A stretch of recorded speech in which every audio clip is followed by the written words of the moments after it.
Filipi 2 ayat 15 berkata gini, supaya kamu tiada beraib dan tiada bernoda, sebagai anak-anak Allah yang tidak bercela di tengah-tengah angkatan yang bengkok hatinya dan yang sesat ini, sehingga kamu bercahaya di antara mereka seperti bintang-bintang di dunia, sambil berpegang pada firman kehidupan, agar aku dapat bermegah pada hari Kristus bahwa aku tidak percuma berlomba dan tidak percuma bersusah-susah. Sebagai terang dunia, kita harus menjaga hidup kita sungguh-sungguh di dalam firman. Kita harus menjadi terang di tengah kegelapan. Dunia itu memakai cara-cara yang berlawanan dengan apa yang diajarkan oleh kebenaran firman Tuhan. Contohnya, apa yang haram menjadi halal, apa yang dosa dibilang budaya, hal-hal yang dunia anut bertolak belakang dengan ajaran Tuhan. Dan bagaimana hidup kita harus jadi teladan adalah gini, dengan kita menghidupi firman Tuhan, sehingga kita meletakkan sebuah standar kebenaran firman Tuhan yang dipertontonkan kepada dunia. Bukannya kita malah menjadi sama dengan dunia ini. Ketika terang hadir, dia harusnya membuat kegelapan menjadi sirna, bukannya dia berubah jadi gelap dan menyatu dengan mereka. Fungsi terang dalam menerangi kegelapan. Dunia akan menuntut kita jadi teladan. Hidup kita harus jadi kesaksian yang memuliakan nama Tuhan. Jangan sampai malu-maluin nama Tuhan. Memalukan ketika kita ngaku kita orang Kristen, tapi hidup kita tidak jadi teladan. Kita tidak lebih baik dari orang lain. Bahwa ketika orang mencuri, kita ikut mencuri. Ketika orang menipu, kita ikut menipu. Ketika orang selingkuh, kita ikut selingkuh. Ketika orang berhutang, kita ikut berhutang. Ketika orang malas, kita ikut malas. Harusnya sebagai terang, kita menjadi standar yang tinggi. Kita menjadi teladan, kita jadi contoh. Bukannya merasa diri lebih benar dari orang lain, tapi menjadi terang.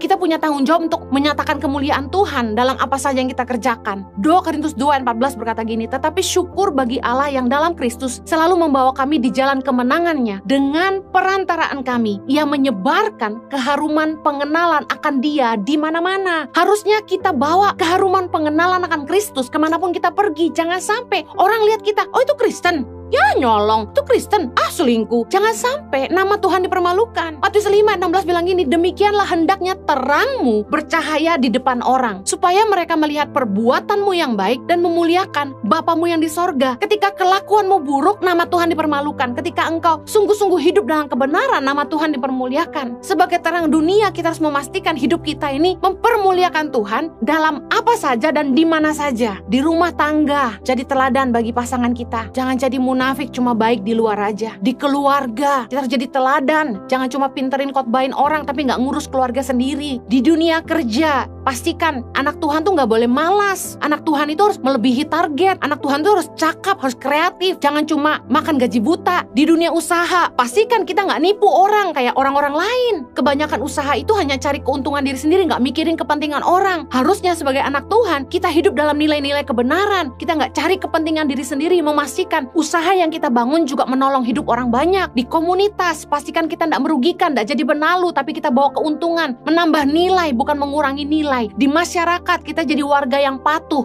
bukannya melanggar aturan masyarakat, bukan jadi sampah masyarakat, tapi jadi berkat bagi masyarakat. Di kota, di bangsa, harusnya kita mempermuliakan Tuhan. Jangan cuma gereja bangun di mana-mana, tapi tidak jadi jawaban bagi kebutuhan kota dan bangsa.